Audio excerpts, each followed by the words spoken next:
లెంటులోని 20వ దినము గురువారము శిలువలోని విజ్ఞాపనా ప్రార్థన లూకా 22:39-46 ప్రార్థన దయగల యేసుప్రభుమా మా నిమిత్తమై నీవు శ్రమలు పడుచున్నావు. ఎంత కష్టమో భయంకరమో తెలిసే వచ్చినావు. మాకు భయమున్నదన్న చోటికి మేము వెళ్ళము. నీవు తెలిసే వచ్చి సిరువకేగినావు గనుక వందనములు. నా నిమిత్తమైన శ్రమలు కాదు, మా నిమిత్తమైన శ్రమలనుభవించినావు.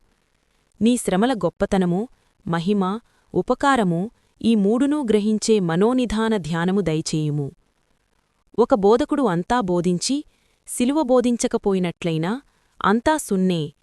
అలాగే మా జీవితములో ఎన్నో దర్శనములు, ఎన్నో ఉపకారములు ఉన్నా మా శ్రమలు ఎన్ని తీసివేసినా అనగా శిలువ తెలియకపోతే ఏమి లాభము? మేము కొద్దిమందిమైనా కొంతసేపైనా ధ్యానము యొక్క ఊట కలిగించుమని వేడుకొనుచున్నాము. తలంపులకు పావలసిన ధైర్యమూ ఆదరణ కలిగించుము. లోకమంతటా శిలువ ధ్యానము చేయుచుండగా వారందరి మధ్య నీవుండుము. ఆమేన్.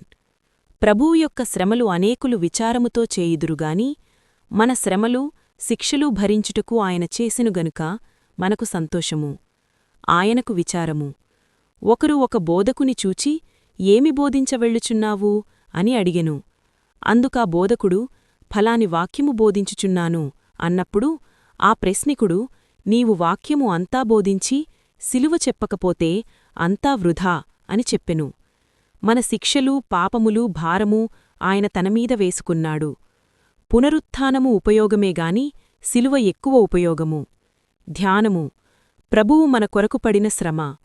ఒక బల్లమీద అరగిపండ్లు, సపోటాలు, రొట్టెలు, ఆహారము, బట్టలు, అచ్చుపడిన పుస్తకాలు ఒక బీదవానిని కూర్చుండబెట్టి తినమంటే తినునా, వద్దని అంటాడా? అతని కాళ్ళు బురద, శరీరము చెమట, బట్టలు మాసిపోయిను, తల మాసెను, చేతులు అశుభ్రముగా నుండెను, అలసిపోయి చేతులనీద ఆనుకొనెను, దాహముగా నుండెను. తింటాడా? బట్టలు కట్టుకుంటాడా? బాటసారి పైవన్నీ శుభ్రము చేసుకుని అప్పుడు భోజనమునకు కూర్చుండవలెను. ముందు స్నానము చేసి అన్నీ పనులు చేసి తిండి తినిన తిన్నట్టుండును. అలాగే శిలువమీద ప్రభువుండి కష్టములు తీసివేయకుండా బైబిలు చదువు, విశ్వాసముగా నుండుము అని చెప్పి పరలోకములో ఇన్ని భాగ్యాలు, ఇహలోకములో ఇన్ని భాగ్యాలున్నవని చూపించిన అతనికి శాంతి ఉండునా? పాపము, శిక్ష, భారము తీసివేసిన ఎడల పైవాటి కొరకు ప్రయత్నము చేయును. ఉదాహరణకు పిల్లవానిని కోతి కరువగా బాధ కలిగి ఏడ్చెను. ఊరుకొనమన్నా బిస్కెట్టు ఇచ్చినా ఏమి లాభము? బాధపోవలెను. అలాగే శిలువ వలన కూడా.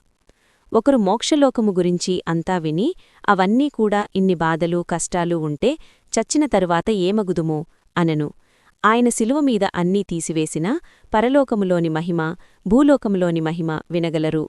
దానికొరకు ప్రయత్నించగలరు. 1 పాపములు, 2 వ్యాధులు, 3 మిగిలినవన్నీ. నరకము, మరణము కూడా గలదు. వాటికి సంబంధించిన శిక్ష అంతా శిలువమ్రానుమీద ఉన్నవి. అవి మనమీద లేకుండా పోవును. ఎప్పుడు? మన అవిశ్వాసము, అశ్రద్ధ అవన్నీ పోగొట్టుకున్నప్పుడు. ఆయన చేసిన మహోపకారము ఏదనగా మనకడ్డముగానున్న శ్రమలన్నీయూ ఆయన భరించెను. ప్రభువా, ఇవన్నీ నా నిమిత్తమై అనుభవించినావు. నామీద నుండే 3 అవస్థలు అనుభవించినావు. నీమీద వేసుకొన్నావు, నామీద లేకుండా చేసినావు గనుక వందనములు. పై 3 పనులు చేసి మా విషయములో గొప్ప మహోపకారము చేసినావు. అట్టి అనుభవము మా జీవితములో రుజువు చేయమని వేడుకొనుచున్నాము. ఆమేన్. శిలువ ధ్యానకూటము.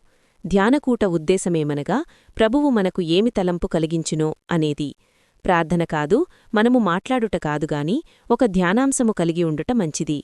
మండలకాలములో ప్రభువుని శిలువ ధ్యానములో నుండుట మంచిది. శిలువ ధ్యానములో అనేక అంశములు గలవు. ఈ చివరి శ్రమ మట్లాదివారముతో ప్రారంభము. ముఖ్యముగా మరల ఆదివారమునకు పునరుత్థానము. ఆయన మనస్సులో రాబోయే శ్రమల తలంపులు ఉన్నవి. అవి బహిరంగ శ్రమలు కాదు. శిలువమీద కొట్టబడుదునను తలంపు కాదు, చనిపోవుదుననే తలంపు కాదుగాని ఎప్పుడైతేనేమి, సర్కీటులోనైతేనేమి, గెత్సేమనేలో నైతేనేమి, శిలువ ముందు అయితేనేమి. ఆయన శ్రమలో ఎవరిని ధ్యానించెను? ఆ శ్రమలో యేసుప్రభువు నన్నే ధ్యానించెను, నన్నే తలంచెను. తన శ్రమలో యేసుప్రభువు నన్నే తలంచెను. నన్ను గురించే ఆయన ధ్యానిస్తూ శ్రమపడుతూ చనిపోయెను. నన్ను గురించి ఆయన ఏమని తలంచెను? ఇప్పుడు పుట్టిన నన్ను గురించి ప్రభువు అప్పుడు తలంచినాడా? నన్ను గురించి ఆయనకు అప్పుడే జ్ఞాపకము వచ్చినా నా శ్రమలో నేనున్నానా? నిజమైతే నీవు నేను కృతజ్ఞులమై ఉండవలను. ఇప్పుడున్న నన్ను ఆయన తలంచుకొనెనా? ఓ ప్రభువా, నీవు మమ్మును తలంచుకొన్నావు గనుక వందనములు. మరియు నీవు దేవుడవు గనుక అందరినీ తలంచుకొనగలిగినావు. సాధారణముగా ఏ పని మొదలుపెట్టినా మొట్టమొదట చాలా ఉద్రేకముగా నుండి తర్వాత ఉద్రేకము తగ్గును. విజ్ఞాపన ప్రార్థన విషయములో కూడా మొదట ఉద్రేకముగా నుండి తర్వాత సాధారణమై పోవును. బైబిల్లో మొదటి నుండి చివరి వరకు అనేక విజ్ఞాపన ప్రార్థనలున్నవి. ఇది శ్రమలకాలము గనుక ప్రభువు శిలువమీద చేసిన విజ్ఞాపన ప్రార్థన జ్ఞాపకము చేసుకొందుము. ఆయన శత్రువుల కొరకు చేసెను, మనమైతే శత్రువులు కానివారి కొరకు చేసెదము. అయితే ప్రభువు మిక్కిలి కఠినమైన విజ్ఞాపన చేసెను, ముఖ్యముగా హింసించేవారి కొరకు చేసెను. 2 రకములైన శత్రువులు ఈ లోకములో గలరు. 1 నిజముగా కీడు చేయవలెనని ఆలోచించేవారు, పూర్తిగా శత్రువులు. 2 మన పక్షముగా లేనివారు, వ్యతిరేక పక్షముగా నున్నవారు. వీరు నిజముగా కీడు చేసే శత్రువులు. వీరిని ప్రతిపక్షమువారు అందుము. 1 న్యాయముగా మనతో విరోధపడేవారు, వాదించేవారు మీరగుదురు. 2 సిద్ధాంతములను బట్టి విరోధులగుదురు. 3 నచ్చలేదు గనుక విరోధముగా నొందురు, కీడు చెయ్యనుద్దేశము కలిగియుందురు. 4 మనతో ఏకీభవించరు. 5 భిన్నాభిప్రాయము కలిగియుందురు. ఇవన్నీ కలిపితే న్యాయము గనుక విరోధము. ఉదాహరణ, ఒక సమావేశములో వాదించుకొందురు. ఒకరి సిద్ధాంతము ఒకరికి నచ్చక వాదించుకొని తర్వాత షేక్ హ్యాండ్ తీసికొందురు, లేక టీ తీసికొందురు. ఈ దిన ధ్యానములో యేసుప్రభువు తన విరోధుల కొరకే చేయగలిగిన ఎడల, అంత కఠినమైన పనే చేయగలిగిన ఎడల, మన స్నేహితుల కొరకు ఇంత సులువైన పని చెయ్యలేమా?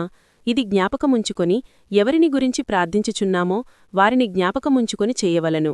అలాగు చేయు శక్తి శిలువానాథుడు మీకు దయచేయునుగాక. ఆమేన్. ప్రార్థన. యేసుప్రభువా, నీవు శత్రువుల కొరకు చేసినావు. అంత గొప్ప పని ఎవ్వరూ చెయ్యలేరు.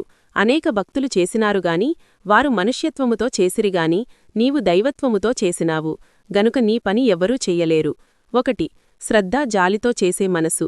2 చేసేవారిని తలంచుకొనుట, విన్నావారిని తలంచుకొనుటకు అంశం తలంచుకొనుట. ఈ 2 జ్ఞాపకముంచుకొనున్నట్లు మనసు దయచేయుము. ఆమేన్.